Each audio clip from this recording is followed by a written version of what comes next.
Welcome to Aman Jaiswal's YouTube channel. In my continuing series of street photography, we were talking about some tips which can get great street photography. So in this third video on tips, let's start with you can ask your subject, can you do this again? Sometimes when you're shooting a person, you can see an interesting gesture, movement or happening. I think it is fine to tell your subject, can we do that again?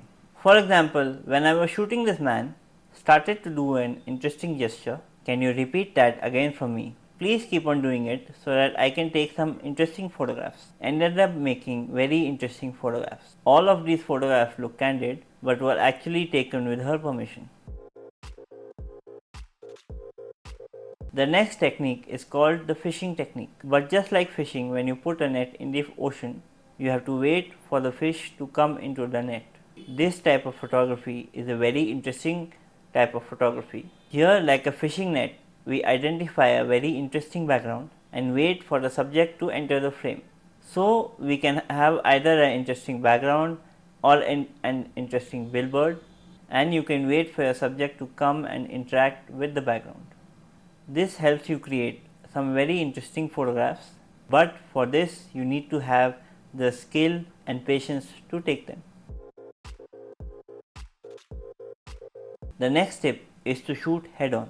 Many beginners in street photography don't shoot an head on photograph. They would rather take a photograph from the side. This is because they do not have the confidence and feel worried about taking head on photographs. If you want to make photographs that are a lot more engaging, full of energy and dynamic, shoot head on. Sometimes you might accidentally bump into people, but this is important, especially if you're shooting with a wide angle lens. Using a wide angle lens and a head on photography makes the viewer feel that they are really there in the photograph. So one of the ways that you can do this, walk into a crowded street, stop somewhere in the center and wait for people to walk head on towards you and then take a photograph and just play dumb and move on. You will find that you can get a great photograph, especially if you have taken multiple photographs from the same spot. So in this video we have talked about 3 more techniques of street photography. First is, can you do that for me again? Second is the fishing technique, and third is the shoot head on. In my next video I will be taking you through some more techniques of street photography. If you like my video, please like, share and subscribe, and do not forget to press the bell icon so that when I upload my next video you can get notified, and please do not forget to comment. It would really help.